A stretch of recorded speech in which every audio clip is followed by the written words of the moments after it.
Menurut saya pemilu berikutnya harus lebih barbar. Hmm. Harus lebih berantakan, harus lebih kacau. Oh. Orang harus lebih marah. Karena jujur nih saya merasa bahwa pendidikan di kita itu merawat kebodohan. Yang susah dari buzzer adalah gini. Buzzer itu gampang terlihat ketika dia berseberangan dengan kita. Tapi ketika dia menyamar jadi kita tidak tahu. Cirebon sebelah pesisir, itu di saat pemilihan desa, itu sampai tawuran gitu. Bahkan saya sedihnya tuh baik dan benar tuh dilihat dari media coba. Betul.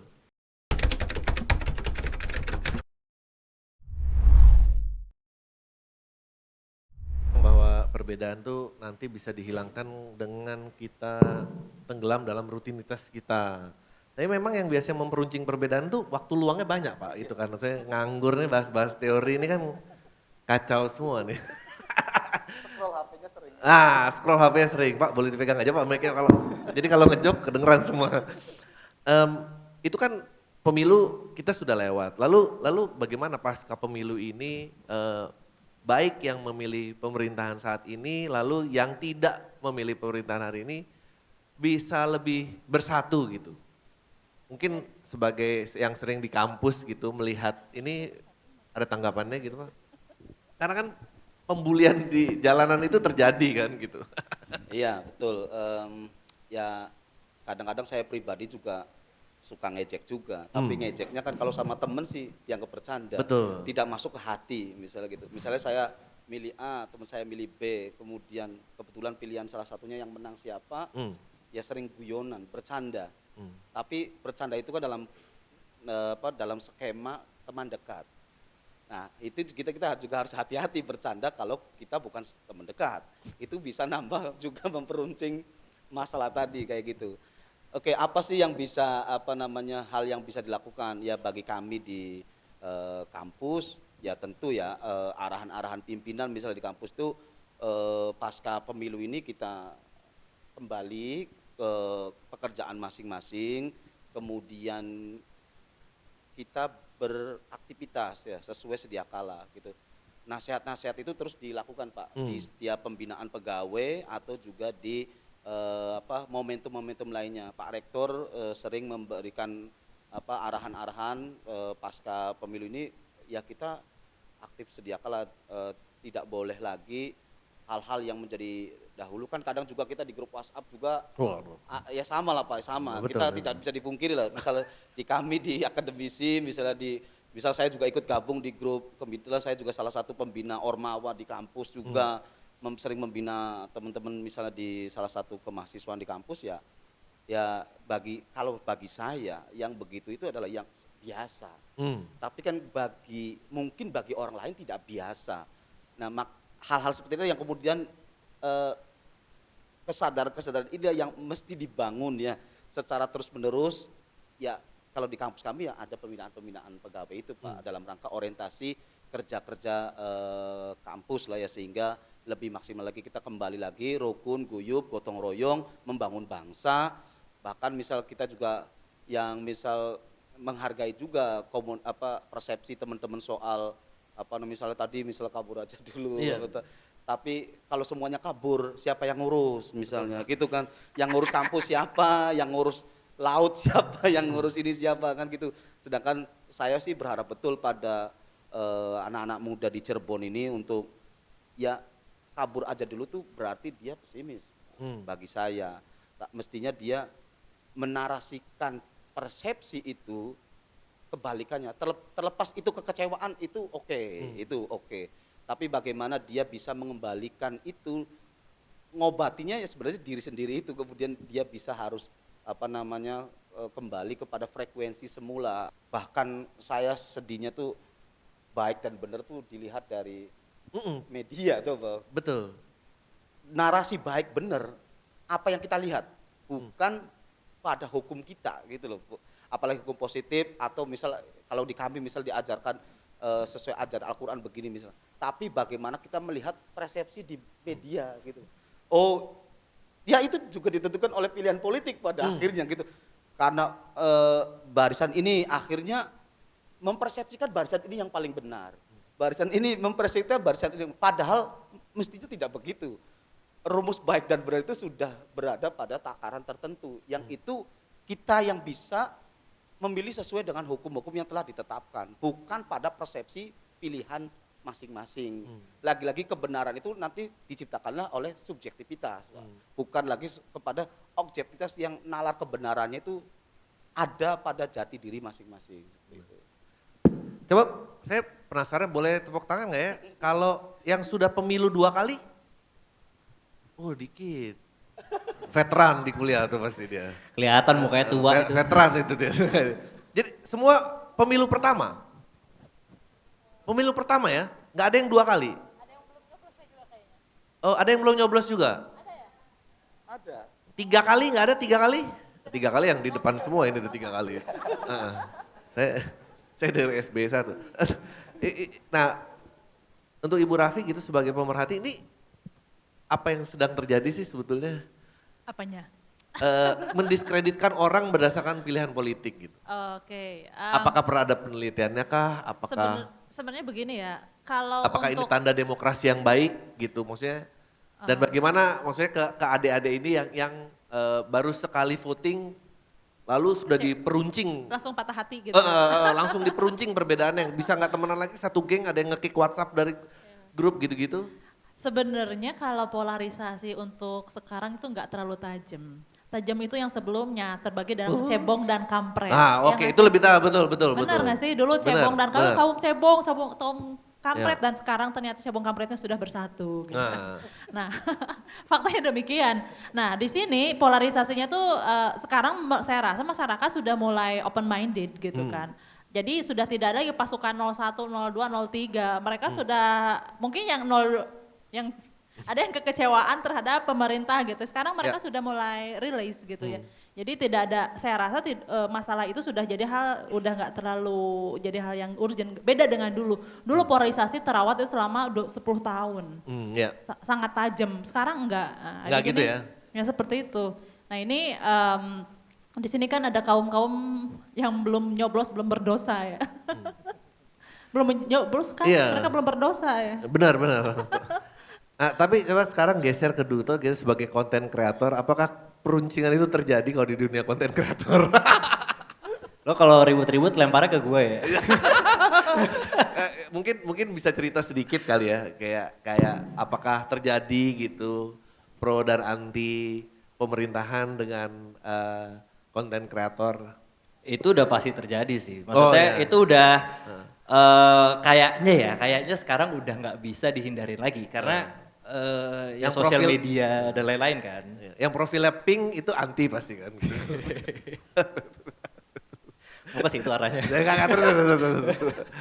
Dan kalau tadi dibilang kayak pemilu sebelumnya itu terlalu barbar gitu dan kita harus mengurangi kebarbaran itu ya. Masih barbar. Sekarang masih barbar. Menurut saya pemilu berikutnya harus lebih barbar. Harus lebih berantakan, harus lebih kacau. Orang harus lebih marah. Karena dengan marah itu orang jadi peduli. Iya benar. Kalau situasinya aman-aman aja, ini saya yakin ya, orang-orang ini nggak ada yang peduli. Ya. Karena ngerasa, hidup aman-aman aja, apa gunanya pemilu buat saya? Apa gunanya saya ngerti pemilu? Orang hidup saya terjamin, tapi ketika dunianya udah mulai berantakan, udah mulai chaos, udah mulai serang satu sama lain, pasti dari orang-orang yang awalnya tidak peduli ini, jadi mulai peduli dan menjadi buzzer. Jadi memang ya itu sih sebenarnya konklusinya memang demokrasi yang baik tuh demokrasi yang berisik ya gitu. Maksudnya kalau udah senyap itu lebih berbahaya lagi. Nah mungkin untuk Bapak dan Ibu nih gitu ya, anak-anak muda gitu ya, langkah konkretnya gitu untuk bersatu lagi, lalu terlebih lagi memberikan kontribusi terhadap daerahnya, syukur-syukur negaranya gitu. Boleh? Silakan.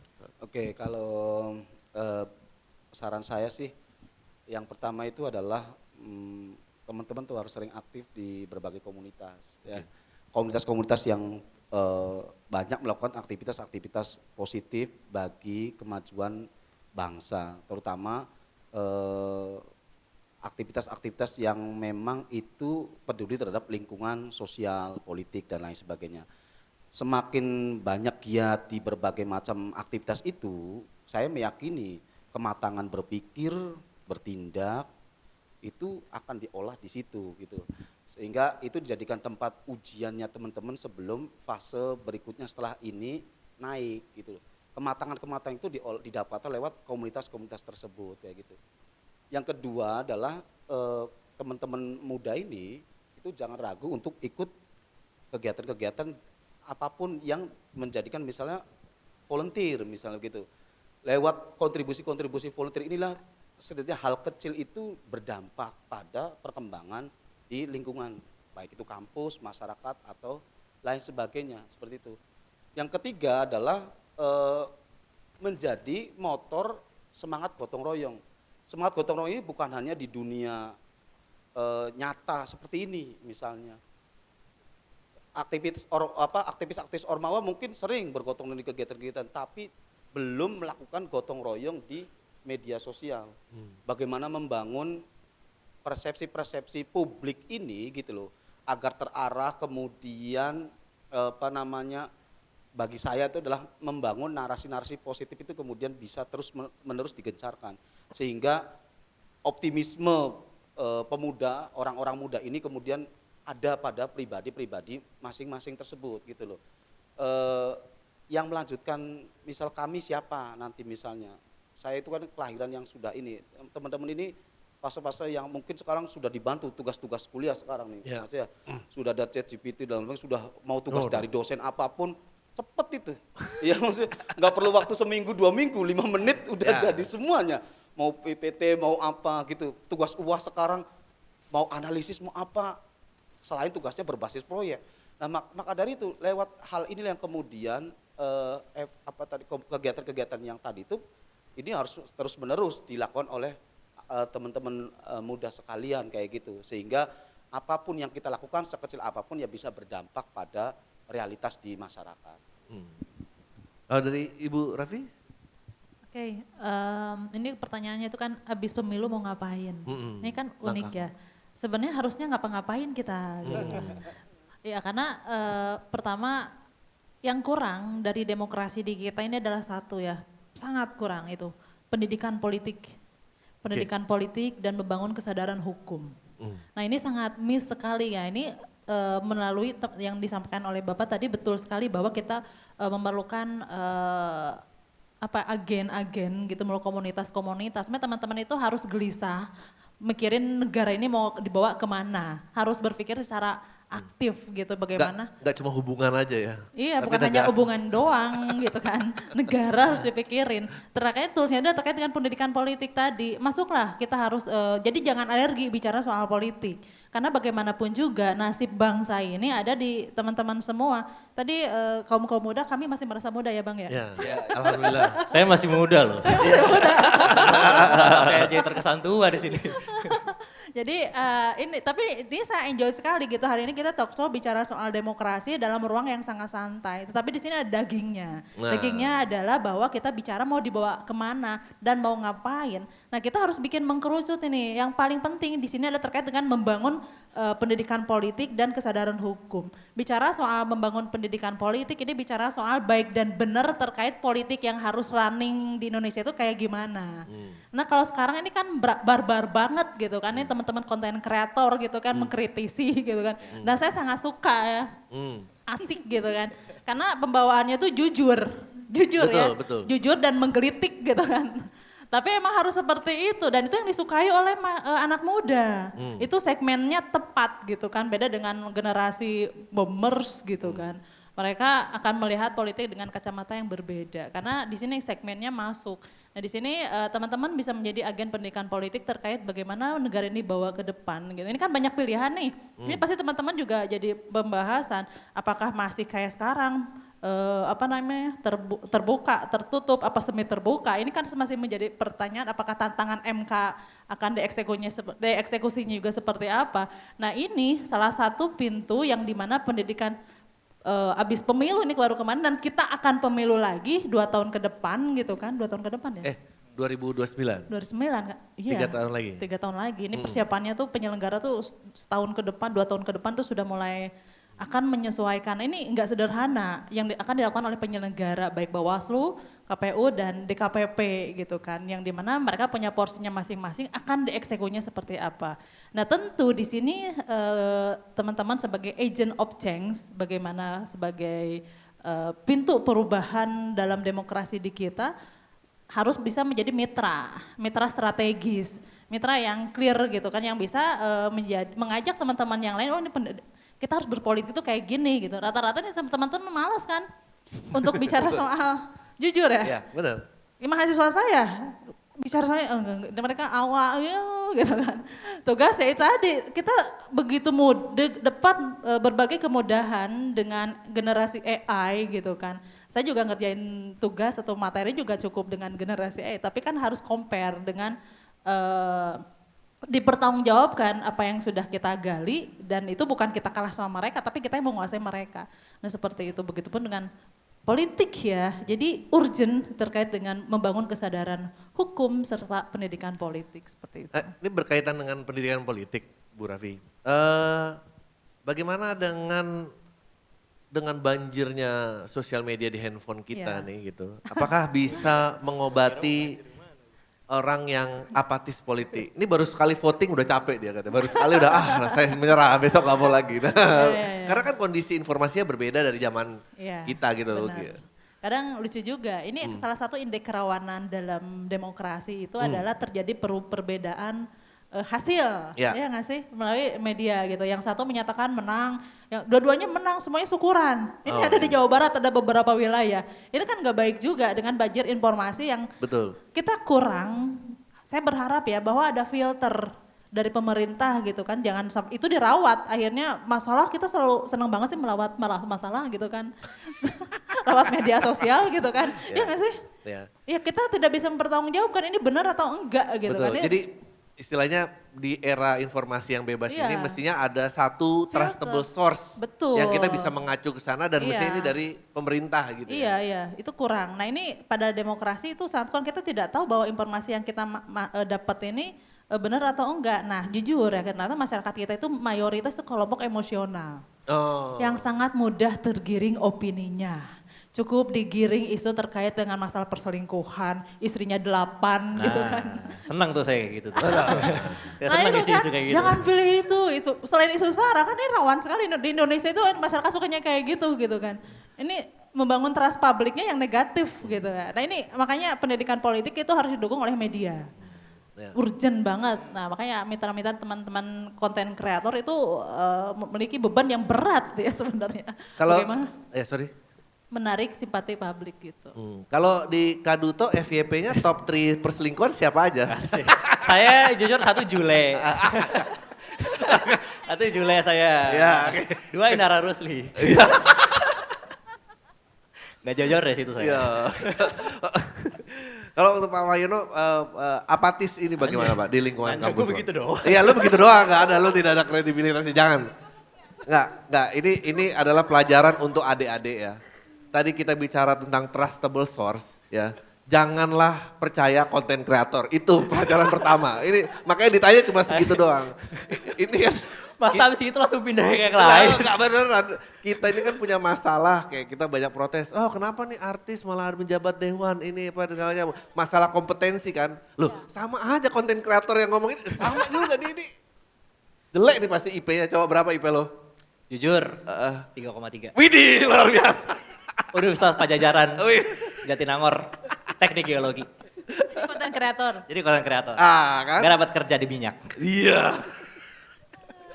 Gimana Pak, apakah apatis ini terasa di lingkungan kampus? Oke, ya ada sih beberapa, tapi tidak semuanya ya. Kita kan beberapa kali misal ada beberapa asesmen yang kita bisa lakukan di kampus, terutama di dunia mahasiswa itu, tapi survei menunjukkan bahwa hampir semua mayoritas tidak apatis lah ya terhadap situasi saat ini gitu. Apalagi bagi lingkup kami di internal di kampus ya, saya kira semuanya terbuka, dan kemudian dalam mengelola kampus bisa ada diskusi antara pimpinan dengan mahasiswa, sehingga bernegara itu dalam ruang lingkup kecil itu bisa diciptakan bahwa semua elemen itu bisa berkontribusi, bisa membangun lewat diskusi. Beberapa kali misal ketidakpuasan mahasiswa terhadap fasilitas dan lain-lain misalnya saya ciptakan, semua bisa diselesaikan lewat dialog yang kemudian dialog itu membuahkan hasil. Ya ada untungnya juga misalnya teman-teman mahasiswa ini vokal, ketemu dengan pimpinan kemudian keluarlah kebijakan-kebijakan sehingga kebijakan itu berdampak pada mahasiswa itu sendiri. Nah, virus-virus semacam ini itu mesti membersamai di wilayah Cirebon. Misalnya kabupaten, kota, jika ada sesuatu kegelisahan masyarakat, ya bupati, wali kota itu bisa mengajak diskusi apa sih yang menjadi keluhan selama ini, misal jalan, banjir, lain sebagainya. Masyarakat itu apatis, pemuda itu apatis karena tanda petik nih, keinginan-keinginan sebenarnya yang entah itu pribadi atau sosial itu belum dijawab, belum dilakukan kebijakan sehingga kebijakan itu berdampak pada mereka kayak gitu loh. Jadi ini yang kemudian membuat ya kita juga kadang gatel juga Mas, ibaratnya kalau ada pimpinan-pimpinan di kita tapi kadang saya berkaca sekarang saya bukan mahasiswa lagi kayak gitu tuh. Kadang-kadang jiwa-jiwanya sih muncul gitu, cuma kan lewat level yang berbeda gitu. Tidak orasi misal di lapangan, tidak ini dengan skema-skema lain yang bisa diciptakan sehingga ya kita juga ikut mengingatkan misal Pemda, Pemkot, misal dan lain sebagainya agar ayolah gitu loh. Sekarang ini semuanya bisa membaca, semua ini bisa melek lewat media sosial. Apapun yang dilakukan sekarang sudah, apalagi misal Jawa Barat, ya Gubernur Jawa Barat sering-sering posting, apa di posting ini di posting ya, semuanya yang seperti ini harus sudah mulai digalakkan kembali gitu lewat ya itu tadi kebijakan-kebijakan yang terbuka. Kepuasan publik, kepuasan mahasiswa, kepuasan masyarakat itu menjadi instrumen tunggal sehingga menciptakan masyarakat yang tidak apatis tadi kayak gitu. Kalau dari adik-adik apa yang dikeluhkan di daerah Cirebon gitu yang punya masalah besar gitu? Ada apa? Jalanan rusak. Oke, apa lagi? Banjir. Apa lagi? Oh, pungli parkir Kayak ya? di semua daerah Indonesia deh. Iya benar. Itu bukan di Cirebon doang Mas. Iya benar. Semua daerah Sama itu. aja ternyata semua ya. Oke, untuk Ibu Raffi nih, boleh nggak di-share ke adik-adik gitu, apa bentuk partisipasi politik anak muda pasca pemilu yang sering luput dibicarakan padahal dampaknya besar gitu? Ya tadi pendidikan politik itu tidak dilakukan hanya menjelang pemilu saja. Nah ini karena disitulah sebenarnya yang fase bahayanya gitu kan. Kenapa ya? Di sini kan masyarakat dibikin tidur diam seolah-olah harusnya di sini tahapan evaluasi yang dimana bagaimana proses pemerintahan yang berjalan ini sudah tepat atau enggak gitu kan. Apakah masih ada miss-missnya atau seperti apa. Nah ini fungsi dari masyarakat khususnya teman-teman yang sangat berpengaruh gitu kan. Itu adalah sebagai tim evaluasi gitu strategis yang harus bisa mengkritisi pemerintah. Karena bagaimanapun juga ini kita walaupun kita masih tanda tanya juga ini mau dibawa kemana pemilu selanjutnya. Saya juga sebagai aktivis pemilu gitu kan masih pertanyakan mau seperti apa, terbuka, tertutup gitu atau ada semi gitu dan lain sebagainya. Ini masih menjadi catatan. Tapi yang paling penting ini adalah bahwa kritis dari masyarakat, dari pemuda itu penting sekali untuk dilakukan. Jangan diem gitu kan, masyarakat gak baik-baik aja kok diem gitu kan. Seperti itu. Pendidikan politik sih tetap karena nah ini tentu harus bermitra dengan penyelenggara pemilu, harus kompak. Jadi kalau misalkan ada permasalahan di lapangan, misalkan ada produknya bermasalah, ya teman-teman yang harus bisa ikut mengkritisi, bahkan mungkin melaporkan gitu ya. Tahu ada permasalahan ini bahwa yang saya coblos kemarin bermasalah gitu ya, kayak gitu. Itu salah satu bentuk partisipasi gitu, karena bagaimanapun juga bicara soal pemilu itu bukan hal yang sederhana. Karena bicaranya panjang, karena ada tahapannya dari produk sudah jadi gitu sampai ke evaluasi. Nah ini ada fase kosong yang kita tidak bisa berpasrah gitu kan, berpangku tangan dengan apa yang sudah terjadi, karena itu tugas kita ya harus mengawal. Pemantau pemilu itu isinya anak-anak muda. Pemantau pemilu di setiap daerah mungkin di sini ada nggak? Karena kalau di wilayah lain biasanya ada. Oke. Setiap daerah itu ada, tapi itu tadi ya kadang mereka itu ada hanya momen tertentu. Oh. Nah di sini mungkin kita batas juga sama anggaran kadang. Sama Kes Bangpol lah, Kes Bangpol nih, ya Kes Oke. Bangpol kan harusnya melakukan pendidikan politik yang strategis bukan hanya sekedar ngabisin anggaran, tetapi tadi harus ada anak muda ini kan sebenarnya simpel dan gak mahal ya nggak sih? Mau dikumpulin gitu, mau diajak diskusi bicara soal yang cerdas, mau aja gitu kan, seru gitu. Nah ini bisa saja bagaimana gue harus dibikin roadmap sebenarnya, roadmap pendidikan politik gitu kan, karena untuk memperbaiki suatu generasi harus generasinya tertentu hilang ya nggak sih?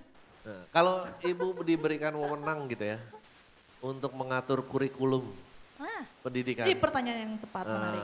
Ya, baiknya mulai dari tingkat SMP. SMP. SMP itu harus ada pelajaran. SD nggak perlu. SD oke, itu kan terkait Pancasila, Ya, moral. Pancasila, Undang-Undang Dasar. Lalu pendalaman gitu kan di SMP harus mulai. Itu ada, itu kurikulum politik dan pemilu. Saya ngajar terkait politik dan pemilu, itu harus mulai dibunyikan. Kira-kira kalau SMP tuh apa yang diajarin? Kalau SMP ya terkait dengan, ini kan sejarah Indonesia Ambil pemilu sudah 15 kali, Ya. sudah sangat panjang lebar kali tinggi gitu kan. Apa yang sudah diajarkan terkait dengan kondisi sejarah pemilu di kita gitu, periode pertama seperti apa. Ini kan macam-macam ini sistem itu harus tahu. Lalu bicara soal indeks kerawanan pemilu gitu, bahwa kalau misalkan money politik itu salah. Jadi kalau misalkan ada yang datang ke rumah, ngetok pintu, bagi-bagi amplop, serangan Pajar, serangan Udin atau serangan Usep dan lain sebagainya gitu kan. Karena yang melakukan serangan bukan Pajar doang kan ya. Tapi gimana Bisa itu? bebas saja, itu bisa saja. Jadi harus dikenalin terkait dengan indeks kerawanan pemilu tuh dari tingkat yang base banget, SMP lah, yang itu harus masuk dalam kurikulum politik dan pemilu gitu kan, bahwa terkait dengan berpolitik yang baik dan benar seperti apa. Karena membentuk mindset, jadi orang tuanya mau menerima amplop gitu kan, mereka juga malu sama mama sudah melakukan gitu kegiatan transaksional, ya nggak sih? Ya. Jadi ya jangan sampai, nah ini harus dibangun kesadarannya gitu kan. Tapi gimana kita cara memberikan pendidikan sejarah pemilu kalau buku sejarahnya juga enggak? Ya. Enggak, tenang. Tenang. Diskusi tenang. Kan bisa direvisi sejarahnya. Baru setengah jalan kita.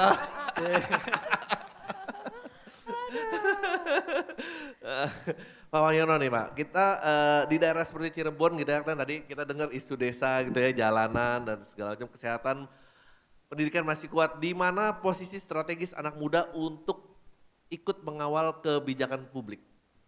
Ya, Nggak peduli dia. Gak apa-apa, dibiarin aja.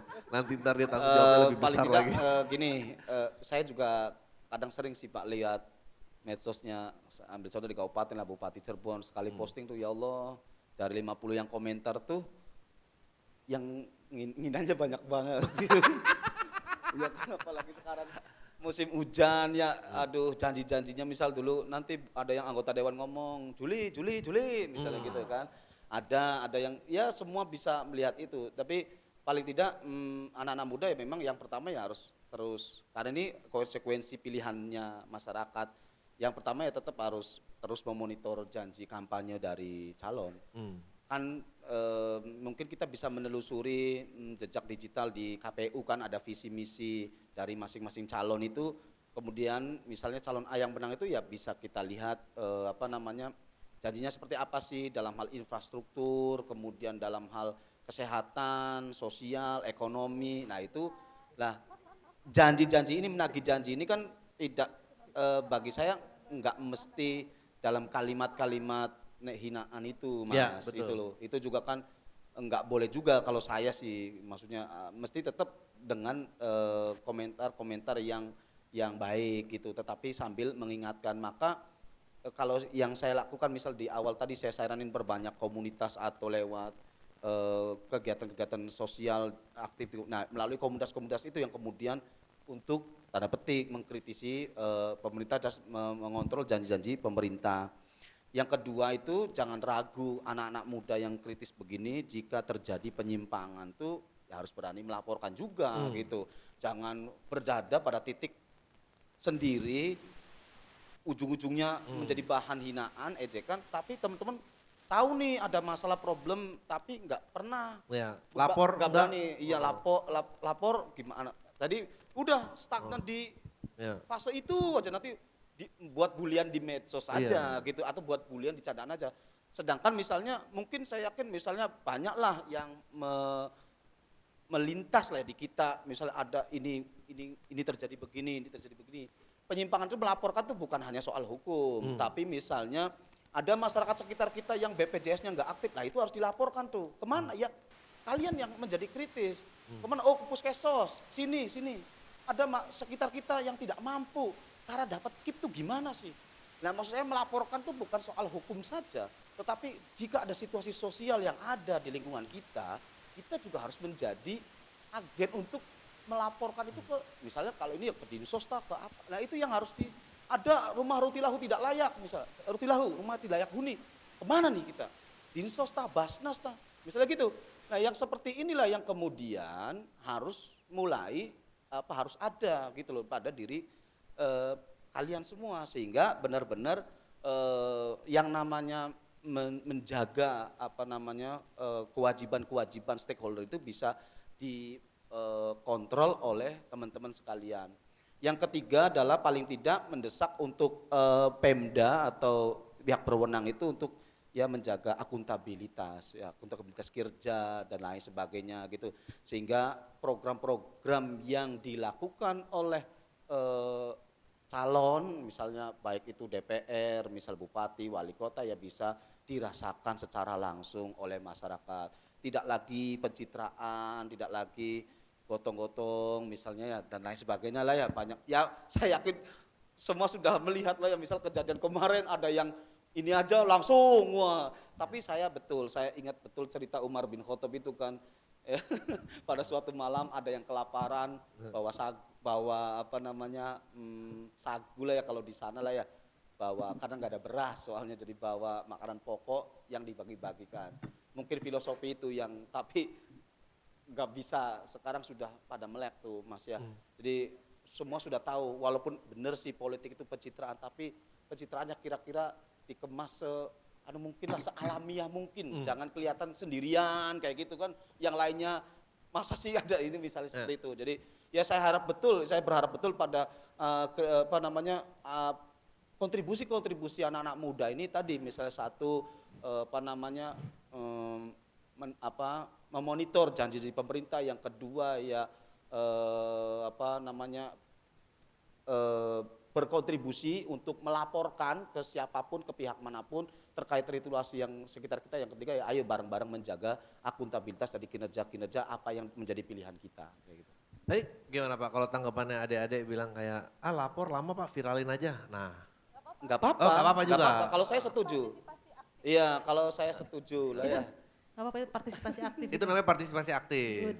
Good ya gini. Bener, dasarnya belakangan, penting mah aktif dulu. Yang penting rame dulu. Rame dulu. Oke. Kalau untuk Kak Duto nih, Nah, ini tepat nih. kalau misalnya boleh dibagi rate cardnya kalau mau di hire katanya sebagai pendukung pengubah sejarah, kira-kira berapa yang keluar uangnya? Saya sih red cardnya nggak ada harga ya, saya jabatan. Jabatan aja, saya minimal staf sus lah. Staf sus baru saya ambil. Tapi coba gue sedikit lah point of view lo. Mungkin di sini kan pasti teman-teman juga ada yang konten juga dan ini, dan tanggapan lo gitu. Kan kalau dulu kan kita sistemnya informasi itu satu arah terpusat di pemerintah, mungkin ada kayak media lain, Tempo gitu yang berlawanan. Hari ini kan udah enggak. Waktu itu terus tadi keberpihakan stasiun TV sempat disenggol gitu ya. Nah kalau keberpihakan konten kreator bagaimana tanggapannya? Keberpihakan konten kreator? Iya, terhadap isu. Maksudnya kan anak-anak di sini kan juga pasti konten juga gitu. Kalau misalnya udah mulai ada yang nunjuk-nunjuk gitu, oh nih belain nih paslon ini Banyak ternyata kok di yang gitu. daerah sini gitu. Lu Kayak sebagai tergantung ininya deh, lu sebagai konten kreator itu bagaimana point of view-nya?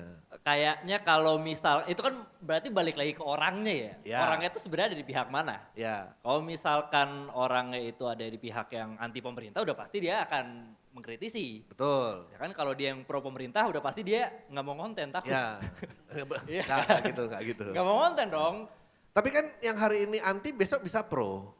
Bisa, Nah. karena kan balik lagi kayak yang tadi bilang, maksudnya politik itu kan tentang keberpihakan deh. Ya, Bahkan kalau kita ingat dulu, ya Jokowi Prabowo bermusuhan. betul. Sekarang jadi, Ini nggak ada yang tahu nih, ini first time voter semua nih. masa nggak ada yang tahu? Ada yang tahu kan dulu Jokowi Prabowo bermusuhan? Oh tahu. Cebong kampret itu. Iya, Ya. sekarang kan jadi temenan ya, bestie sekarang ya. Belum tentu. tentu. Nah jadi kan Di dalamnya belum tentu. tergantung dari kondisinya aja. Apalagi kalau misalkan nanti 2029 berarti ya pemilu selanjutnya. Ya. Itu ada, let's say ada 2 paslon minimal kan. Itu kan udah pasti akan dipecah lagi tuh. Bisa jadi yang dulunya bilang, oh gue pro sama A. Ketika 2029, oh gue pro-nya B. Karena ya banyak faktornya lah. Jadi sah-sah aja lah, keberpihakan konten kreator itu sebetulnya sah-sah saja. Sah-sah aja karena secara politik pun juga mereka sah-sah aja berpihak kemanapun kan. Oke. Nah, apa nih? Ibu Raffi nih. Apakah media sosial masih efektif sebagai alat kontrol politik setelah pemilu? Sangat Sangat. Atau justru jadi rawan ruang konflik tanpa arah? bisa jadi. Bisa jadi. Ya sangat dan bisa jadi. Wah, jadi gimana nih kita menyikapi Jadi ini? semua kan dunia dalam genggaman. Hmm, Kita bisa memudah akses apapun yang kita mau lihat itu semua ada dalam genggaman gitu. Makanya. Nah ini tentu media sosial gitu kan. Termasuk tadi bicara soal konten kreator itu pro dan enggak gitu kan sama pemerintah itu juga bicara soal ya keberpihakan ya kita bicara soal suka, soal cinta. Gue cintanya sama ini gak bisa maksain juga gitu kan. ya. Nah bicara soal pilihan, kita negara demokrasi ya kita bisa bebas seluas-luasnya ngomong, kadang kita nggak tahu benar atau enggak dengan yang diomongin gitu kan. Tapi yang paling penting di sini adalah kita harus bijak dalam mengelola sosmed. Dan saya berharap juga ini teman-teman konten kreator yang sangat diikuti oleh anak-anak kecil, anak saya juga sangat mengikuti itu konten kreator gitu kan ya karena mereka berpikiran dengan viral gitu kan informasi yang viral itu akhirnya dilahap abis-abisan tanpa bisa memfilter secara bijak apa yang mereka dapat infonya itu benar atau enggak, bagus atau enggak gitu kan. Permasalahan di kita, saya sangat suka gitu Indonesia ini sekarang membuka ruang teman-teman kreator gitu kan. Yang difasilitasi oleh pemerintah gitu, saya rasa demikian. Terlepas itu isinya ada yang daging, ada yang enggak gitu kan, macam-macam gitu kan. Ini yang harus dilakukan oleh pemerintah sekarang ini adalah terkait dengan filter gitu kan, yang dimana bahwa terkait kalau pemerintah yakin bahwa ingin memperbaiki sistem pemerintahan ya masukkanlah mereka ke dalam sistem. Ini teman-temannya harus jadi mitra, harus masukkan di dalam sistem. Karena merubah sistem harus masuk ke dalam sistem. Nah lalu diatur role-nya gitu kan, bagaimana apa yang harus disampaikan, bagaimana yang enggak gitu kan. Berarti konten kreator jadi mitra pemerintahan. Iya, ya bagusnya demikian. Tapi pemerintahan juga bukan udah punya konten kreator ya? Ada sih. Verel Bramasta apa itu? Nah, tapi boleh sedikit nggak tanggapannya? Bagaimana dengan yang bermental kayak saya mau kritisi, Iya. tapi dia ajak ikut proses yang benarnya, nyemplung ke dalam dia nggak mau. Banyak kan yang terjadi soalnya sekarang begitu. Nggak apa-apa. Jadi nggak apa-apa juga ya. Pilihan itu. Itu pilihan. Ya karena kan takut ya, karena tidak mau mempertaruhkan. Ini kan teman-teman nggak mau nyemplung, mengkritisi tapi nggak mau nyemplung dalam gitu kan. Karena kan mempertaruhkan, politik itu kan sangat dinamis. Sekarang ngomong A bisa besok ngomong B. Yang mempersatukan politik itu adalah kepentingan gitu. Tidak ada yang bisa menjamin bahwa politik itu orang-orang yang berada dalam komitmen yang benar. Makanya tadi Bapak disampaikan bahwa janji-janji, semua terlalu banyak janji-janji politik mana yang harus kita pegang. Nah teman-teman konten kreator mungkin tidak mau masuk nyemplung ke dalam karena tidak mau terjebak terlena dengan janji-janji politik seperti Ya, itu. Komitmen lah. Tapi mungkin dalam konteksnya ini ke adik-adik kita semua di sini Iya. gitu ya, yang saya rasa ya kan pendidikan rata-rata Indonesia itu kan ya berarti kalau yang hadir Iya. Ini adalah anak-anak kampus ini kan berarti kelompok ini top baru, tier-nya kan top gitu. tier. Lalu bagaimana mentalitas jika pemikiran yang baik ada di sini, Iya. Tapi takutnya juga besar gitu. Iya, iya, iya. Karena hanya 11% di Indonesia ini kelompok rasional. Iya. Sisanya itu adalah kelompok emosional yang sangat mudah digiring opininya gitu kan, yang masyarakat begitulah ya. Subuh pendek. Subuh pendek. Iya. Saya itu. Tapi tadi banyak anak-anak yang pada dasarnya kelompok rasional gitu, yang paham melek terkait hukum, terkait pendidikan, tetapi mereka juga apatis banyak juga, itu juga sekian persen. Jadi yang benar-benar peduli sama bangsa ini siapa? Nah makanya. Ini kan susah untuk dikalkulasi juga. Karena dalam satu sisi walaupun saya pengamat politik, kadang saya juga malas juga mikirin bangsa. Jujur, saking muaknya, Ya, saking betul, banyak betul, gimmicknya. Lu Ini- ngomong apa, besok ngomong apa, ya nggak Betul. sih? Yang sulit terjadi sekarang kan adalah kalau kita tadi bicara kompetensi, sebetulnya yang orang-orang yang punya pemikiran yang mampu Malas. malah menolak gitu Betul. untuk ada dalam. Lalu kursi yang kosong ini diserbu sama orang-orang yang punya intensi lain gitu kan. Maksudnya, Tapi dari sini ada yang mau jadi politisi nggak? coba. Harus Coba lah. tepuk tangan yang pengen jadi politisi. Hands Nggak up. ada loh. 1, 2. Nah itu yang televisinya kurang tuh. Nggak gitu dong mainnya. Nggak gitu. Nggak, tadi yang mau jadi politisi itu boleh lah dideketin dari sekarang. Siapa tahu jadi Kamu mau gitu jadi kan. politisi? Nggak mau saya. Kenapa? Terlalu terkekang, jadi harus diliatin, salah ngomong dikit, jadi masalah. Terus perubahan ini siapa yang mau bikin, Cuk? Maksudnya gimana sih? Ya bukan saya. Waduh, Saya kan cuma suka inilah keributan. repotnya. Bapak aja. Inilah Saya repotnya. cuma suka keributan Saya aja sih. saya mau, Mau sejujurnya mau. jadi apa? Apa aja?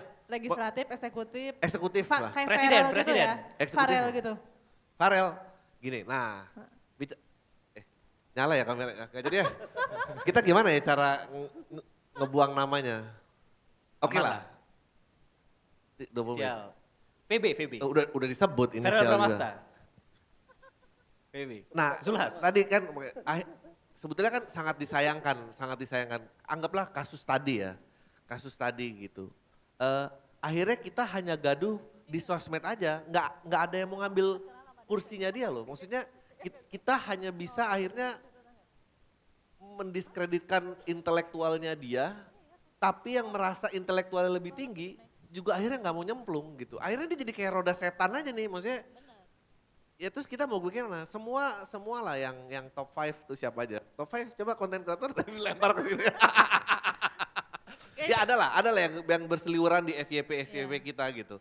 Kalau kita muak, tapi terus semua nggak ada yang mengganti, kan pasti semua ngerasa lebih pinter dong di sini kan. Nah, gimana kita? Tapi saya sendiri ya ditanya, saya mau masuk dunia politik, saya masih takut, Ah. ragu gitu ya. Mungkin Jadi pemerhati aja. Pak Wahyono gitu maksudnya tadi ada jiwa-jiwa kampus menggelora dan segala macam, bagaimana itu menumbuhkan ketidaktakutan itu jika mau memiliki partisipasi nyata. Enggak, saya enggak mau. Atau nggak mau juga. Kayaknya kita nggak ada presiden deh. Jadi presiden ganti AI aja. Apa kita tutup aja Ini dia diskusi hari ini? Oke, gini. Mungkin ini sebagai pesan juga lah sekalian Yes, gitu. Bagaimana kita menghindari apatis ini gitu.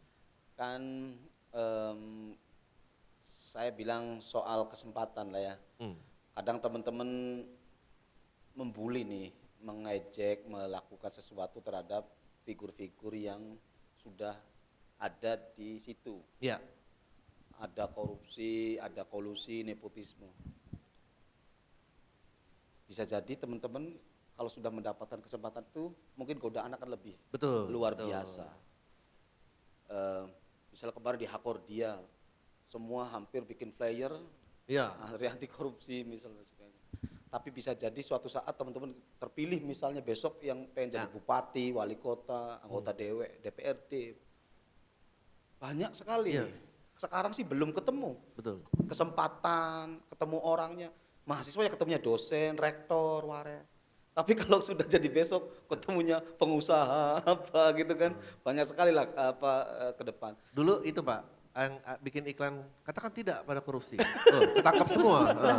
Ketangkap semua. Enggak biar ada tahu gitu. Ya contohnya seperti itu. Tapi paling tidak dengan idealisme mahasiswa ini bisa terjaga sampai seterusnya. Gitu.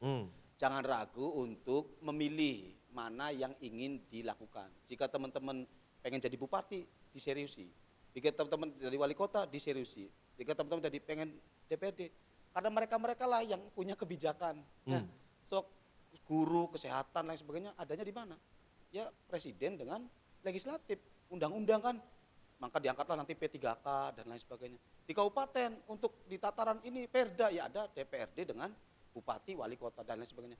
Mereka-mereka inilah yang kemudian hajat hidup orang banyak ini ditentukan lewat misalnya ketuk palu, kepres, perpres, kebub, kepwal misalnya, kebgub, misalnya perda, undang-undang dan lain sebagainya gitu loh. Kita ini, misal saya pribadi, misal sebagai pengajar ya menjalankan kebijakan yang dilakukan oleh jabatan di atas kita kayak gitu. Jadi jangan ragu untuk memilih jika teman-teman yakin bisa merubah di dalamnya. Teman-teman jangan lari, jangan kabur aja dulu. Nggak ada lagi nanti yang akan, kalau semuanya satu frekuensi ada grup kabur aja dulu anggotanya jutaan, ini berbahaya. Berarti nggak ada yang akan mengisi perubahan di Indonesia kita seperti itu. Ya.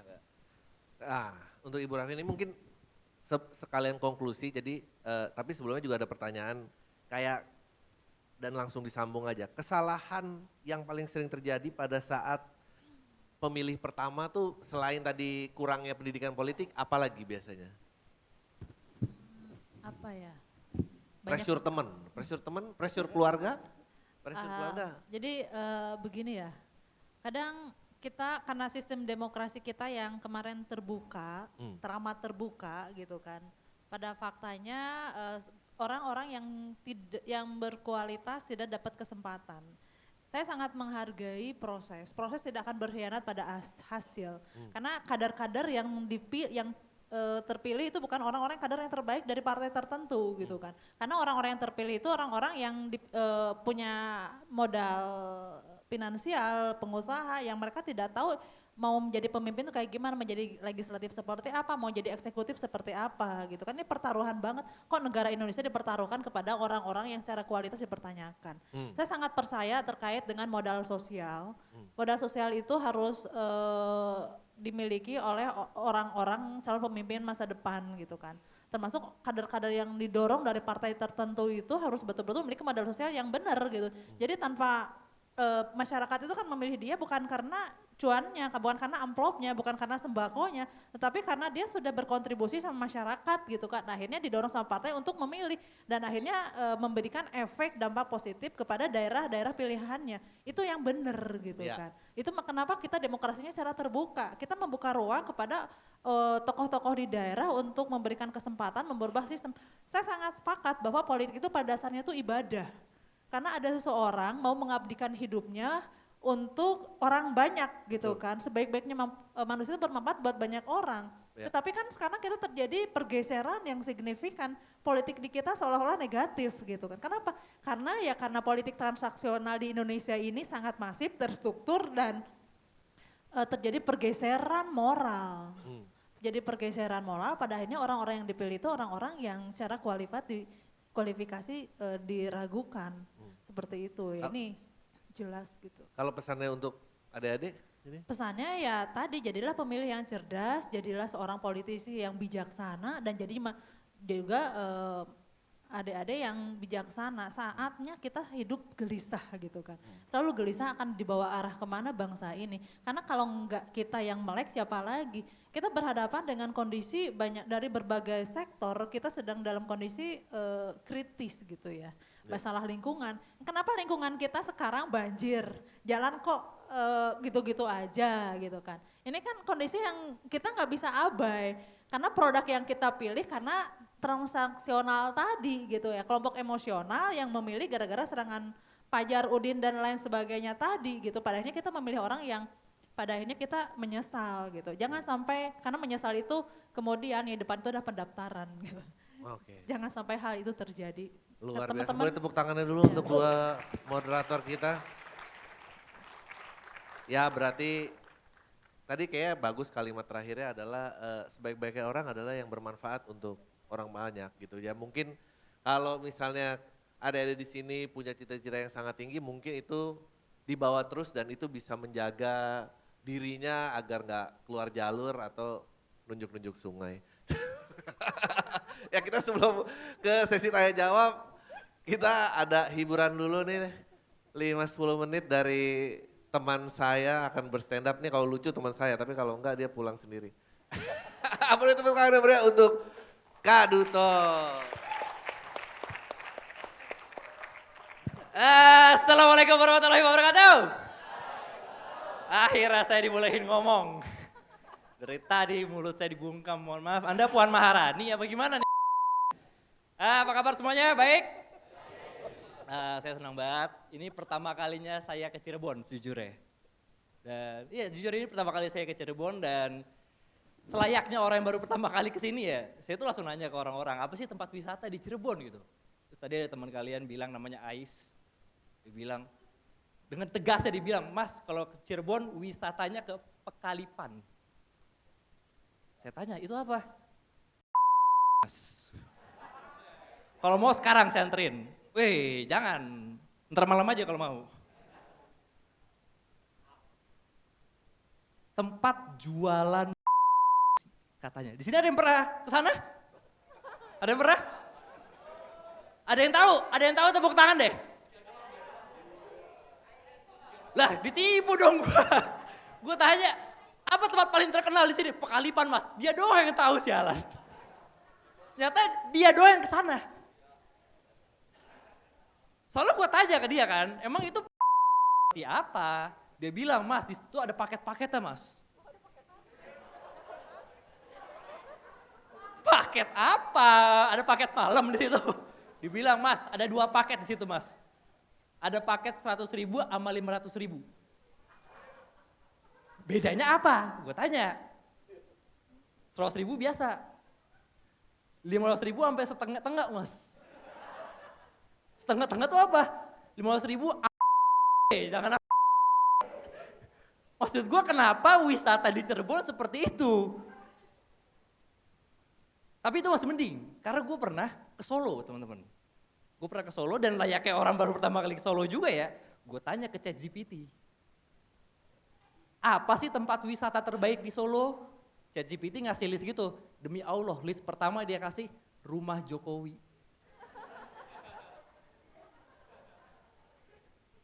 Jokowi setelah jadi presiden katanya pengen balik jadi rakyat, nyata bikin pariwisata di Solo.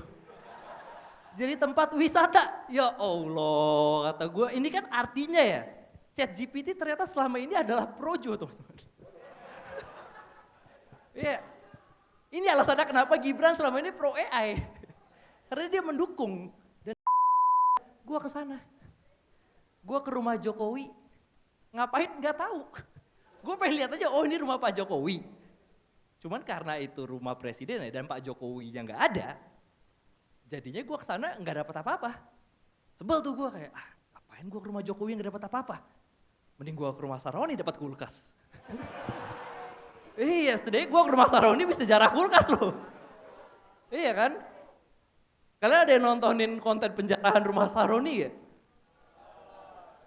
Itu konten favorit gue. Itu FYP di gue 2 hari itu. Penjarahan rumah Saroni.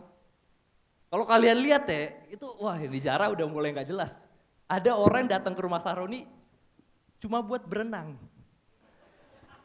Dia gak niat kejarah, dia cuma niat untuk nyembuhin inner child. Kayak gue pengen berenang aja, gue pengen wisata. Bahkan ada yang nyuri foto keluarga rumah Saroni. Foto keluarganya, jadi di rumah Saroni ada foto keluarga, ada yang nyolong tuh. Maksud gue buat apa? Buat apa lo nyolong foto keluarga orang lain? Itu kan artinya di rumah Sekretariat Priuk ya. Ada warga yang di rumahnya ada foto keluarga Saroni. Ngapain? Tapi yang paling aneh ya. Yang paling aneh itu ada yang nyolong ijazah Saroni. Terus pas dilihat ijazahnya nilainya 6 semua. Jelek nilainya. Tapi lebih jelek nilainya Gibran.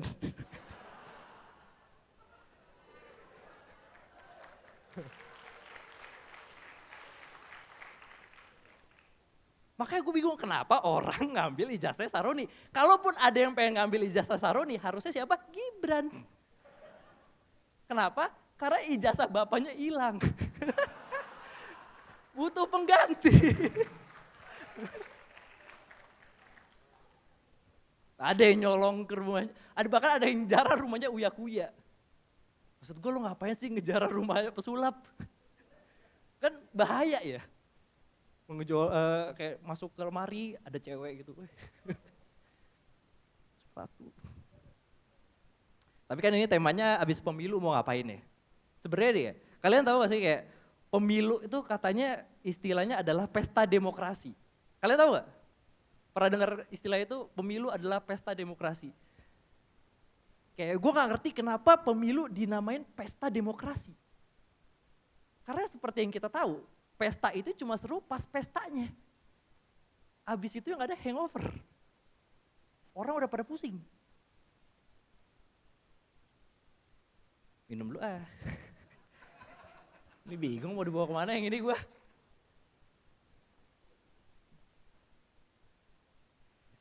Tapi kalian pada di sini ada nggak yang isi FYP-nya itu politik-politik semua? Ada nggak? Ada tepuk tangan kalau yang ada? Dani.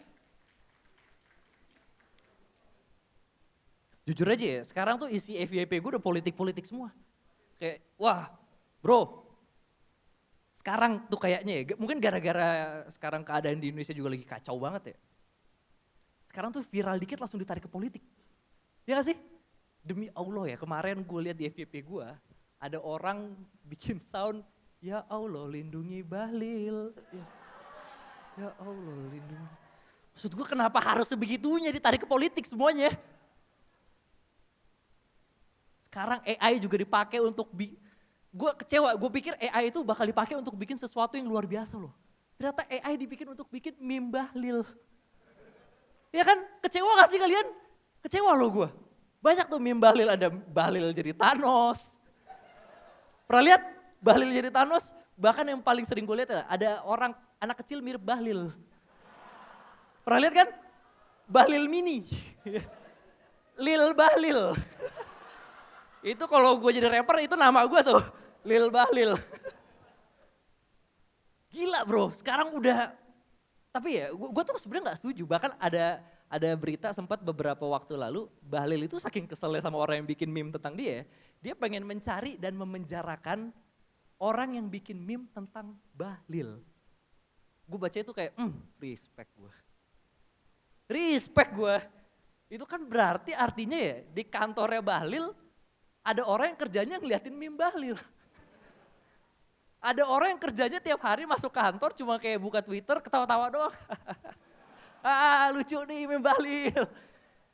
Jujur menurut gue itu dream job sih. Dream job itu. Lo datang ke kantor, duduk, buka Twitter, ada meme Bahlil baru, lucu masukin deck, presentasi ke Bahlil. Pak ini kayak gimana Pak, lucu Pak, Bahlil dateng. Wah ini saya belum pernah lihat nih. Bagus yang ini nih, penjarain. Makanya kalau ditanya abis pemilu mau ngapain, saya mau jadi karyawan Bahlil sebenarnya. Terima kasih, saya Dito Triaji, terima kasih.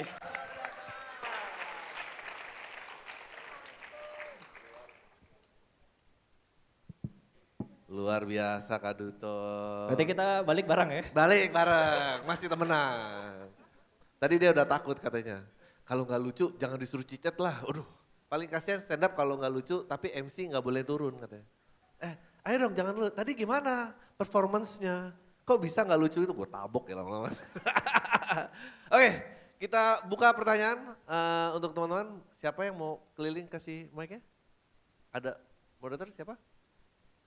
Mungkin berdiri perkenalan rumah di mana aspirasinya enggak usah. Perkenalan aja dan pertanyaan ditujukan ke siapa, silakan. Baik, Assalamualaikum warahmatullahi wabarakatuh. Waalaikumsalam. Sebelumnya perkenalkan nama saya Muhammad Ulin Nuha dari UINSI Bersyekh Nurjadi Cirebon ya. Kalau berbicara tentang pemilu saya pernah ngalamin sendiri bukan dari sebagai pencoblos sih. Dari SD kan di desa saya ada pemilu Tapi kalau di desa itu yang lebih keras itu pemilu tentang kepala desa gitu. Jadi ada keluarga yang cerai cuma gara-gara beda pilihan gitu. Di situ kan apa ya, ada ke ketidakpahaman mengenai perbedaan gitu. Terus juga di Cirebon sebelah pesisir itu di saat pemilihan desa itu sampai tawuran gitu, sampai pukul-pukulan. Berarti kan di situ ada apa ya, ketidaksiapan masyarakat untuk menghadapi pemilu gitu, untuk menerima perbedaan pemilihan politik gitu. Mungkin apa ya, ada nggak maksudnya solusi ataupun apa sih, terobosan atau kita sebagai mahasiswa atau agent of change itu bisa merubah hal tersebut gitu. Oke, baik. Mungkin seperti itu sih. Terima kasih. Boleh tepuk tangannya untuk pertanyaan pertama. Wah, ini bagus banget. Memang kita nih kadang-kadang sibuk aja sama pemilihan yang atas kan. Wah, ikut arus media ini itu gitu. Tapi ternyata di level kepala desa nih kesadaran politik bisa sampai pukul-pukulan. Bagaimana? Siapa yang mau? Mungkin dua-duanya kali ya. Jawab, silakan. Oke. Ini menarik ya, karena apa yang pukul-pukulan? Iya, sampai pukul-pukulan. Ya. Cirebon pesisir sampai pukul-pukulan Ya, kepala desa. Cirebon pesisir ya. Ini fakta ya, bicara soal karena konflik di dalam demokrasi itu bukan hanya di level atas, tetapi level pemilihan di desa itu kan grassroots banget ya. Sebenarnya perubahan itu dari dasar, dari pemilihan desa. Cuman bukan hanya pukul-pukulan, tetapi di situ politik transaksional juga masif juga, ya nggak sih? Pukul-pukulan juga Dulu, santet juga dulu pasti nggak, ada. dulu nggak ada. Ini karena diajarinya politik transaksional, bagi-bagi amplop, jadi pilkades juga sama-sama, termasuk RW loh, ada juga. Ada itu, ada di suatu kota Jawa Barat. Nah ini tentu di sini kita harus berbicara, karena bicara soal kelompok di daerah, di desa, mohon maaf gitu ya, kelompok mayoritas kelompok emosional gitu kan. Yang dimana orang itu dilihat terkait dengan putra daerah, jejak rekam gitu, bukan karena bicara ini kan belum ada terjadi pendewasaan di dalam demokrasi, belum terbangun. Bicara yang gue nggak peduli, gue pokoknya gue suka-suka gitu, walaupun pada dasarnya mungkin kelompok sebelah itu mendapatkan data bahwa dia nggak oke gitu kan. Pada akhirnya menimbulkan konflik yang keras gitu. Nah di sini tentu harus siapa yang harus bersikap dewasa, harus pemerintah gitu, karena kan di situ tidak ada Bawaslu, tidak ada tidak penyelenggara pemilu kalau di pilkades itu. Beda penyelenggaranya gitu, tapi politik transaksional dilakukan secara ada banyak banget, nyampe 1 M, ratusan juta gitu kan. Ini barbar ya, di luar dari permasalahan konflik di daerah. Dan di sini harus kita perhatikan harus seperti apa solusinya. Tentu pemerintah daerah harus turun tangan untuk mengawal bagaimana keberlangsungan pilkades itu berlangsung. Harus ada, karena di situ kurang lemahnya ada fungsi pengawasan, lemahnya sanksi gitu kan. Lalu lemahnya pendidikan politik di daerah. Ini faktanya ada 3 tools itu yang sangat kurang dalam pilkades. Ketidakjelasan sanksi, lalu gak ada jelas fungsi pengawasannya. Jadi kalau misalkan ada permasalahan itu, kalau di ranah yang lain ada Bawaslu.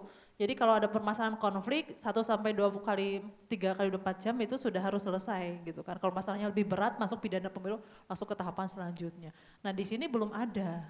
Masih kosong di situ gitu, karena harus ada musyawarah dan lain sebagainya. Tapi kan kalau bicara soal kekuatan besar di desa itu kan agak beresiko juga gitu kan. Betul.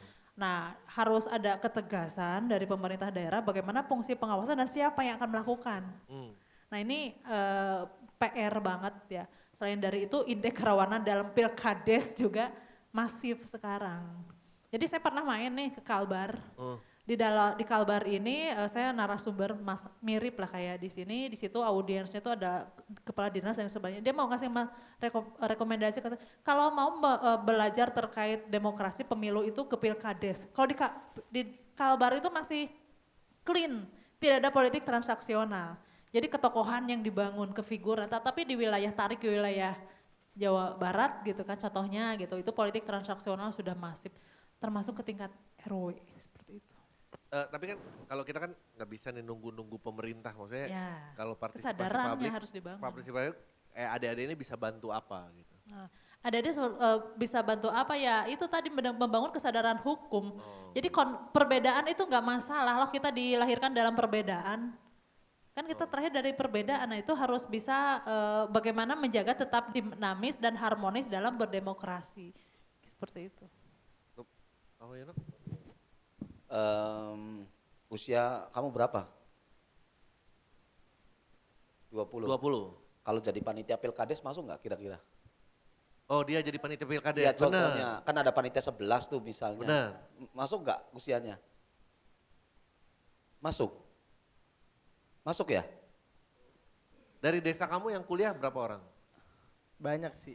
Kamu dari mana? Cirebon apa Indramayu? Dari Indramayu. Oke, karena kemarin baru Pilkades Indramayu tuh Bang.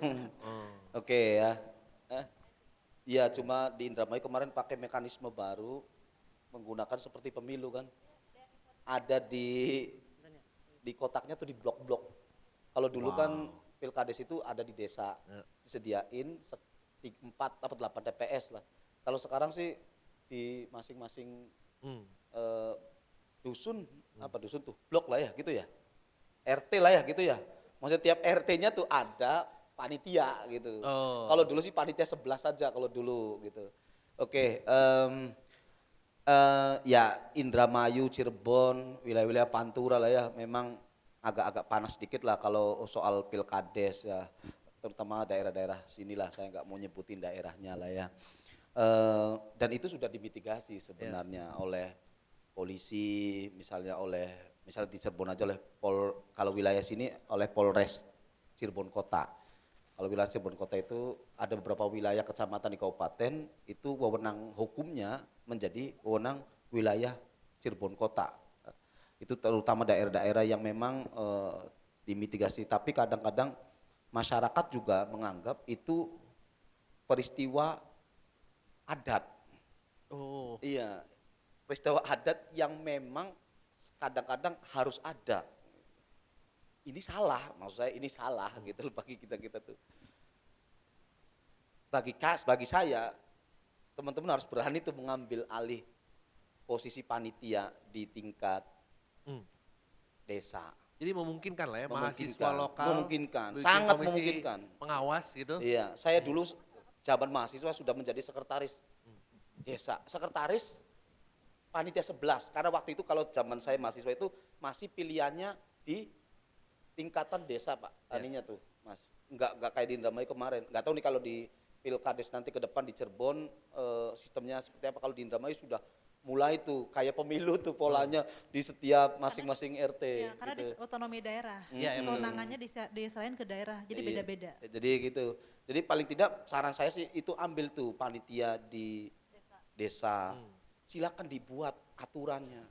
Kan itu berwenang itu panitia 11 tuh membuat ada debat visi misi ditayangin di TV, kita kerjasama dengan apa lokal-lokal gini, itu kan domain kekuasaan dari panitia itu gitu loh. Maksudnya silakan dibuat aturan-aturan mainnya.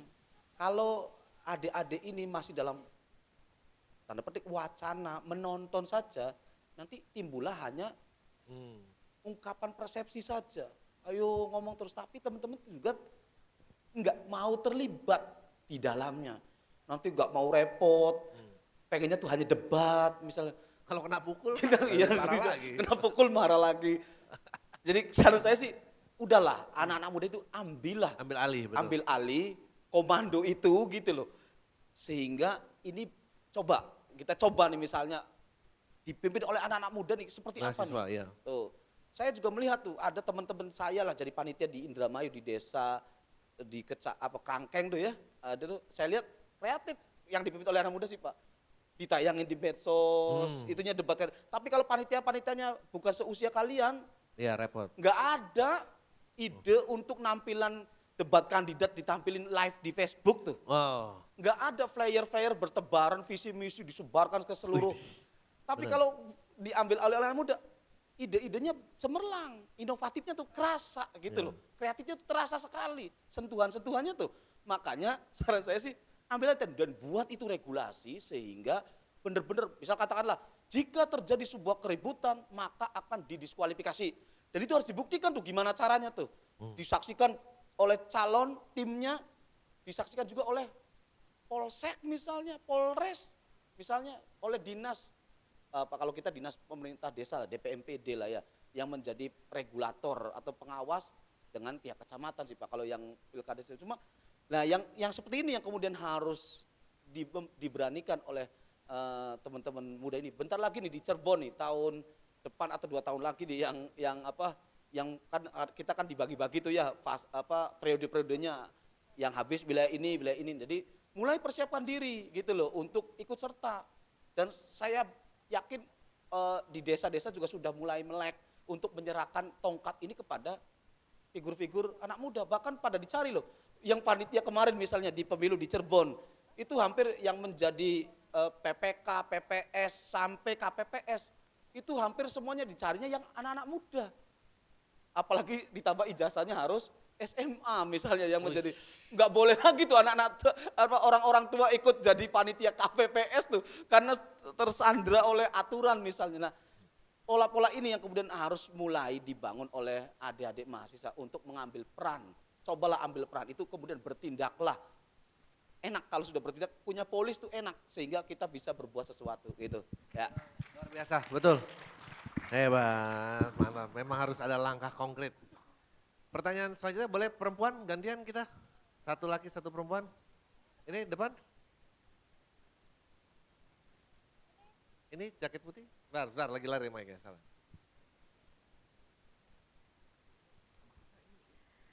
Bismillahirrahmanirrahim. Perkenalkan, nama saya Elvareta Ivi Titania Dewi Kerudin.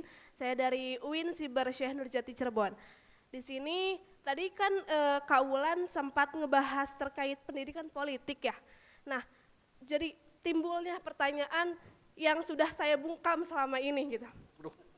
Sejak awal kita masuk sekolah kan kita diajarkan pendidikan kewarganegaraan ya sebagai pondasi bernegara gitu. Tapi mengapa yang dibentuk itu justru hanya kepatuhannya saja gitu, bukan kesadaran kritisnya. Dan mengapa kewajiban warga negara lebih dihafalkan daripada hak untuk mengkritik kekuasaannya. Terima kasih.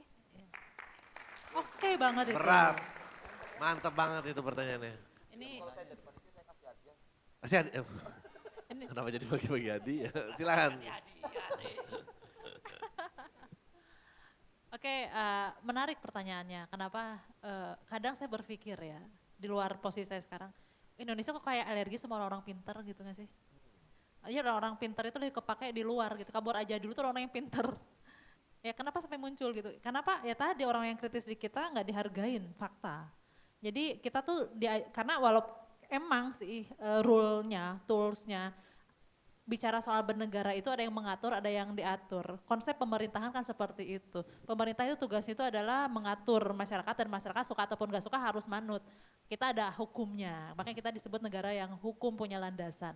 Tetapi di satu sisi adalah kita negara yang menjunjung tinggi terkait dengan nilai-nilai demokrasi. Nah, bicara soal nilai demokrasi di sini berarti kita harus memberikan keluasan kepada masyarakat, karena kedaulatan di tangan rakyat, ya demokrasi kedaulatan di tangan rakyat. Tapi saat rakyat yang berteriak, kita tidak bisa leluasa juga untuk ngomong gitu kan. Fakta, juga banyak dikurung gitu kan, dan sebagainya. Nah di sini Pak bicara soal tadi, jujur Li gitu kan, faktanya pendidikan di kita ini masih banyak miss-nya. Soal kurikulum di kita, bicara soal kurikulum merdeka juga merdeka kayak gimana gak jelas gitu. Kita sebagai dosen kita bingung kan, mahasiswa kita suruh mereka belajar. Jadi saya ilmu pemerintahan, saya ngajar di jurusan kesehatan, jurusan ngajar juga metodologi ilmu pemerintahan. Mereka bodang apa gitu kan? Jadi nggak jelas, nggak clear. Nah di sini kita bicara lagi tarik kepada bagaimana kurikulum di kita menjawab terkait dengan pendidikan politik. True, masih sangat kurang. Makanya saya berharap bahwa harus dibangun pendidikan politik itu dari sejak dini gitu. Karena kalau memperbaiki generasi itu generasi yang pendahulu harus hilang dulu, baru bener generasinya. Sepakat. Ini konsep ya, bicara soal fakta gitu, bicara soal memperbaiki generasi harus hilang. Dari mana? Dari kita gitu. Kalian, kita kan masih muda ya Pak ya. Termasuk kalian gitu, harus dibaiki dulu ke pendidikan politik. Tetapi apakah benar masyarakat, pemerintahnya mau menerima pendidikan politik itu masuk di dalam bangku-bangku kurikulum yang dasar? Karena jujur nih, saya merasa bahwa pendidikan di kita itu merawat kebodohan. Jujur ya, kebodohan yang masif terstruktur loh. Pendidikan politik, pendidikan di kita ini pembodohan yang masif terstruktur. Contohnya apa? Dengan zonasi. Zonasi itu yang sekolah-sekolah unggul favorit ya nggak sih? Sekarang bergeser gitu kan, yang dulu kita PD sekolah di sekolah favorit, sekarang itu jadi sekolah B aja gitu kan. Itu apa? Itu bicara soal degradasi kualitas SDM di kita. Makanya kita masuk kategori yang generasi Indonesia itu apa? Berapa ininya nilainya? IQ-nya? Jongkok katanya. Sedikit lagi monyet kan. 78, IQ jongkok katanya 78 di bawah rata-rata. Ya karena emang dibuat demikian secara pendidikan politik, itu bukan asal saya ngomong, tapi bicara soal analisis, fakta gitu, yang dimana ternyata kita mengalami degradasi kualitas SDM di Indonesia. Lalu muncullah BMKG gitu kan. Waduh. Ya mungkin ya seperti memang itulah, faktanya demikian, jadi harus saya sangat aware terkait pendidikan politik harus masuk ke dalam bangku-bangku. Tapi apakah disambut oleh kurikulum pemerintah kita tunggu saja. Tapi memang mungkin bicara tadi soal kepatuhan gitu ya untuk kritisi. Mungkin yang ada juga menempel di budaya kita dan kayaknya kita harus segera hilangkan adalah konsep anak durhaka. Gimana itu? Ya karena kenapa kalau hanya menjawab pertanyaan orang tua disebut durhaka? Benar. Itu kan menumpulkan sisi kritis-kritis. Gak sopan. Iya, tidak boleh kan itu dongeng-dongeng anak-anak itu udah gak usah ada lagi. Mulailah dengan bahwa anak yang menjawab orang tua itu anak yang mau berpikir gitu kan. Kalau enggak ya repot bagaimana? Benar-benar. Oke, kita masuk pertanyaan terakhir yang harus berbobot. Ya, sumpah sampai gak berbobot ya. Ya silakan Mas. Terakhir ya. Cek. 10 detik gak mutu kita muter lagi. Perkenalkan, nama saya Cikal dari UIN SSC. Pertanyaannya tadi cukup mirip sama mbak-mbak yang di sebelah saya. Ya, jangan mirip dong. Cukup doang, cukup. Oke. Tadi kan dikatakan bahwasanya pendidikan politik itu cukup penting. Namun yang ingin saya tanyakan, di mana hal tersebut dapat dipelajari?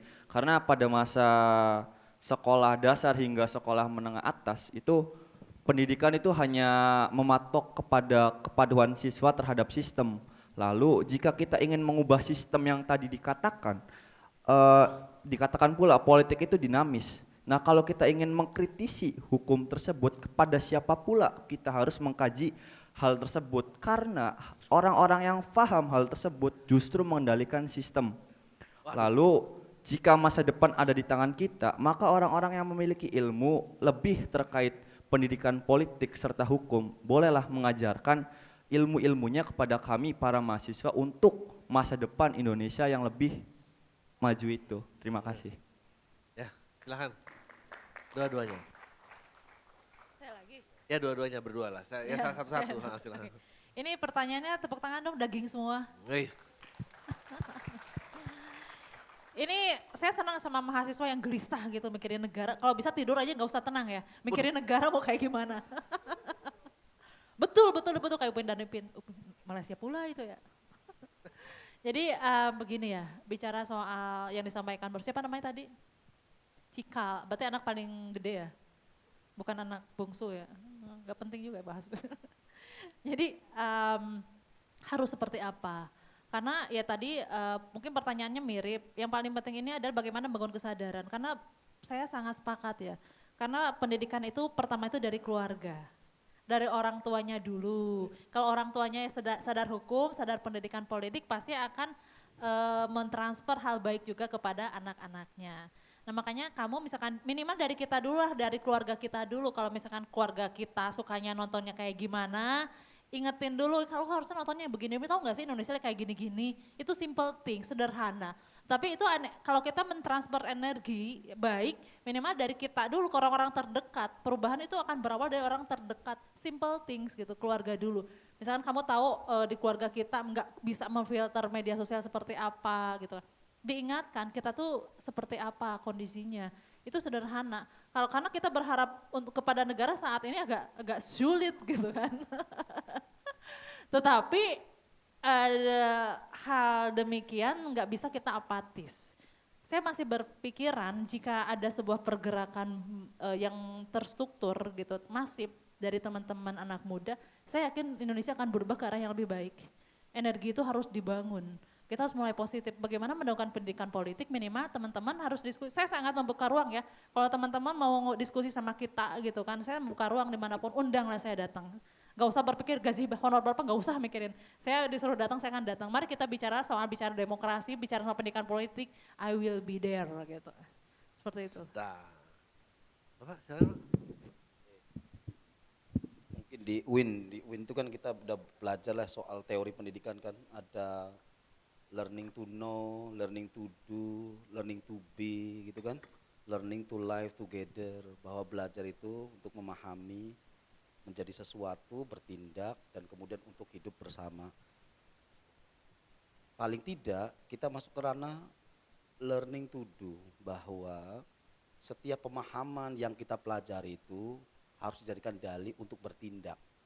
Nah, tindakan-tindakan inilah lahir dari pengetahuan-pengetahuan. Pengetahuan itu didapatkan dari referensi manapun, termasuk referensi-referensi yang kita tangkap dalam kehidupan sehari-hari. Anak muda misalnya di antara keluarganya menjadi paling pintar, paling cerdas, kira-kira menjadi sumber inspirasi, sumber pencerah di antara keluarganya. Tetapi juga jangan jadi sumber masalah. Misalnya begini, mentang-mentang kalian misal dianggap mahasiswa satu-satunya di keluarga kalian, pilihan politiknya berada di tangan kalian. Udah pilih ini aja, ini uang, jangan juga memanfaatkan kepintaran tuduhnya tuh di posisi itu gitu loh maksud saya. Tapi kira-kira tuduhnya itu berasal dari referensi-referensi yang memadai yang menjadi keyakinan kita yang itu berada pada fase kebenaran versi keilmuan kita gitu loh. Bukan pada pembenaran masyarakat yang ada di sekitarnya gitu. Kan kadang-kadang misalnya contoh aja nih, misalnya keluarga-keluarga saya aja contoh, mau pilpres milihnya apa? Kakak saya, ibu saya, karena saya satu-satunya orang yang kuliah misalnya. Jadi dianggap patron gitu loh. Ada uangnya enggak, tuh coba. Begitu, jadi itu realitas. Nah yang seperti ini kita jangan mengarahkan mereka terjebak pada tadi soal transaksional. Kita harus bisa menjelaskan, oh ini si A ini begini, si B ini. Kalau banyak banget nih, kalau DPR RI itu, DPR itu kan banyak banget.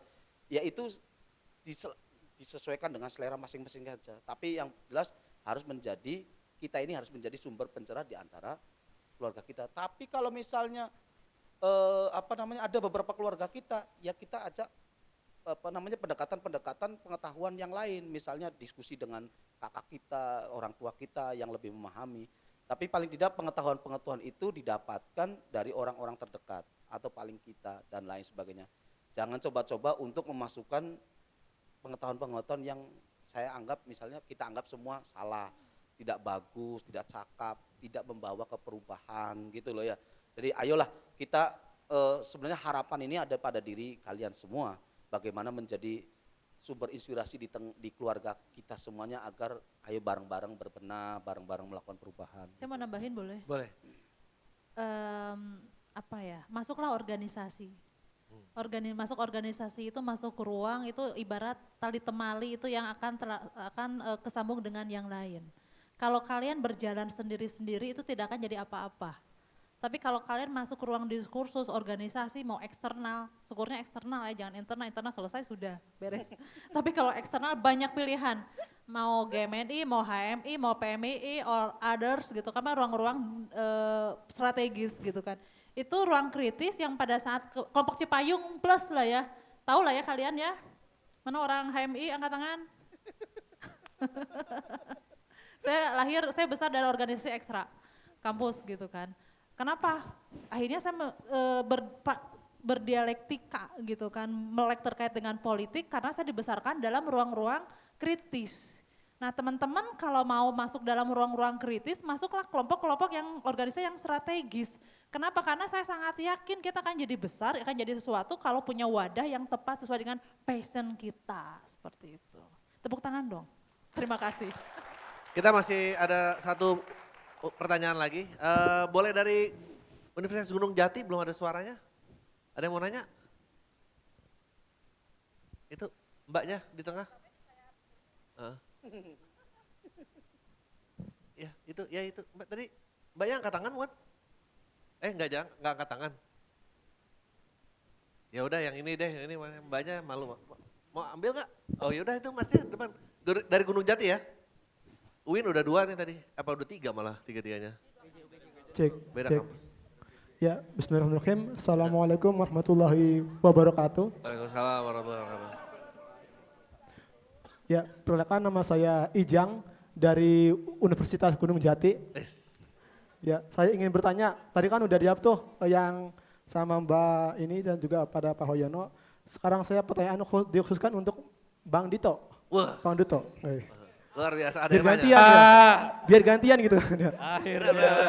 Oke. Kamu Saya siap memperingat jawab. tugas saya. Ya, tadi sudah dijelaskan oleh pemantik bahwa sekarang itu persepsi masyarakat mudah diarahkan atau digiring opininya kemana saja oleh konten-konten para buzzer seperti itu kan.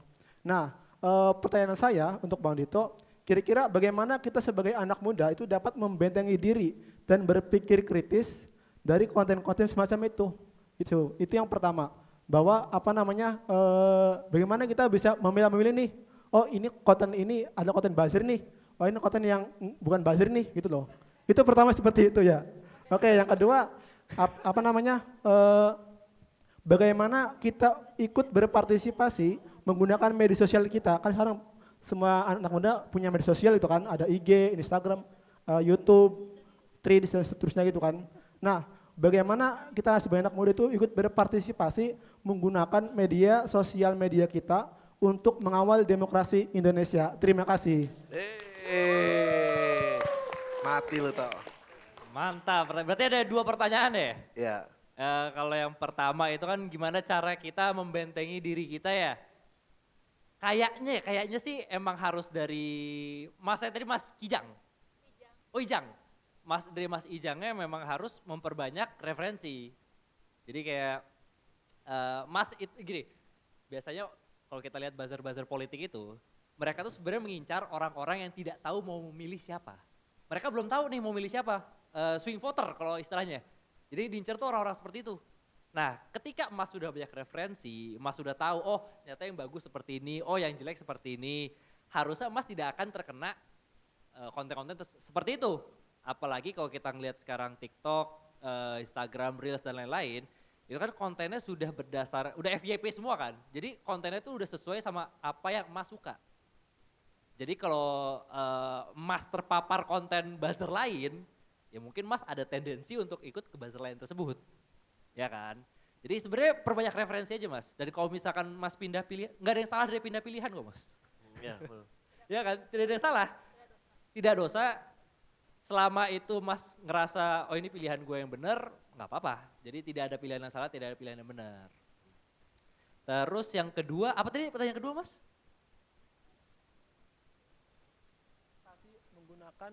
Bagaimana kita ikut berpartisipasi menggunakan media sosial kita untuk mengawal demokrasi Indonesia, seperti itu.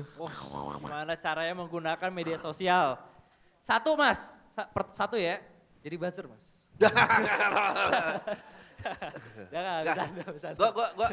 Saya ikut nambahin nih tadi yang apa Duto bilang. Pertama referensi itu betul banget.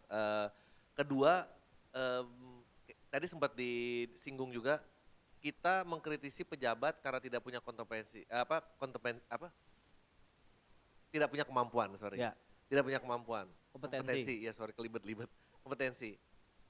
Kayaknya kalian ini juga harus sudah mulai tidak mempercayai KOL. Iya KOL, maksudnya. Saya makan dari mana nanti? Enggak ya, makanya. Nah itu dia pertanyaannya. Itu dia baru bongkar mukanya sendiri. Karena kalau bicara kompetensi, banyak sekali yang juga tidak kompeten. Banyak sekali yang juga tidak kompeten. Dan kamu nanti ntar kalau kamu coba dalami lebih dalam, kamu akan sangat terkejut. Kamu kira dia di sisi kamu, ternyata dia pegangan orang lain. Itu banyak prakteknya. Ya, banyak. Banyak. Jadi memang benar harus diperbanyak referensi dan punya keresahan apa dan lihat siapa yang memang kira-kira selaras sama keresahan kamu. Udah itu aja, jangan percayakan ini ke orang di luar sana. Ya betul. Itu pertama. Kedua, rajin-rajin ngeriset algoritma kamu. Jadi jangan cuma follow yang kamu suka, mulai aja follow yang gak kamu suka. Karena kalau nggak kamu nggak ngerti diskusi apa yang Terjebak terjadi di di seberang. dalam apa yang kamu suka aja. Iya, terjebak. Kalau di TikTok gampang tuh, coba aja cari keyword apa yang pengen tahu, terus dibiarin berapa menit, ntar dia akan berganti. Kalau enggak, nanti di feeding semuanya algoritmanya itu. Betul. Mungkin itu kali yang bisa dilakukan kesadaran sendiri di Dan lingkungan. susahnya adalah kayak tadi Bang Adri bilang, kita tuh tidak tahu apakah yang kita anggap benar itu beneran benar atau memang sesuai pesanan supaya terlihat benar. Iya. Karena gini, yang susah dari buzzer adalah gini. Buzzer itu gampang terlihat ketika dia berseberangan dengan kita. Tapi ketika dia menyamar jadi kita tidak tahu. Kamu pikir Ferry Irwandi nggak deh? Jangan arahin ke situ, Mas. Teman-teman. Ya susahnya seperti itu. Jadi jangan percaya apapun yang langsung kalian lihat di internet. Tanyain dulu, ini bener gak nih yang gue lihat nih, ini bener gak? Cari tahu sendiri, riset-riset sendiri, jangan telan mentah-mentah. Jadi gitu sih, supaya pertama itu buat membentengi diri kalian sendiri, dan kedua ya itu salah satu andil kalian juga, tidak menyebarkan hal-hal yang sebenarnya mungkin hoax. Ya. Tapi karena kalian udah kepancing emosinya, wah apa nih seperti ini, saya sebarin ke grup WhatsApp keluarga saya. Jadi kita nggak bisa cuma, tadi ada pertanyaan kita mengkritisi generasi sebelumnya gitu. Pemilihan kepala desa aja kacau balau, emosional, dan segala macam. Nah sekarang di generasi kita, emosi kita itu di algoritma kita. Jadi itu yang bahaya juga gitu. Akhirnya kita gampang banget trigger, padahal kalau didiemin dan ditelaah itu kayak kayaknya dia belum tentu ini deh gitu. Ya gitu sih kira-kira. Mungkin itu kali yang bisa atau Mas bantu bisa mengawal. mungkin menyebarkan, misalkan kalau tadi Mas bilang gimana caranya berkontribusi di media sosial dalam mengawal demokrasi ya. Ya Mas mungkin bisa ikut menyebarkan hal baik di media sosial. Mas punya Instagram? Punya. Follower berapa? Aduh, malu Mas. Aduh, kenapa harus malu? Nggak usah malu. Kenapa harus malu? Follower saya itu sekitar 900-an. Berapa? 900-an. 900? Iya Ya segituan. lumayan dong. Kok bisa sekecil itu Mas? Ya kan, bukan makanya malu kan, kayak malu nih. Makanya malu. Bercanda Kayak gini. Bercanda Mas. Bercanda Mas. Ya. Jadi jangan-jangan negara kita kelam nih karena kita juga yang bantu sebar kekelamannya gitu. Saya sedikit cerita, di sini ada yang ngikutin SEA Games nggak? Ada yang tahu SEA Games kita nomor 2 nggak? Nah itulah sedihnya gitu. Banyak banget prestasi saudara-saudara kita yang betul memang kita lagi ada sisi yang berduka juga, tapi juga sebetulnya itu kan juga jadi angin segar ya di tengah-tengah berita duka ini gitu. Ya mungkin itu kali ya. Terima kasih teman-teman, saya tutup diskusinya. Moderator menutup diskusi sendiri, tepuk tangan dong sekali lagi untuk panelis-panelis kita. Thank you banget. Closing statement, udah kayaknya tadi statement, kayaknya udah terlalu banyak statement ya. Terima kasih teman-teman. Apa lagi? Yang karena tadi sudah disepil terkait saya sedikit, followersnya, boleh Bang Lita bisa follow back saya? Bagus, ya. Boleh Bang, tunggu Bang. Ya, tunggu Bang. Itu Bang, udah baru follow Bang. Namanya Nizar Bang. Baru follow back Bang. Tepuk tangan untuk kalian semua juga ya. Terima kasih sekali, diskusinya sangat menyenangkan. Assalamualaikum warahmatullahi wabarakatuh.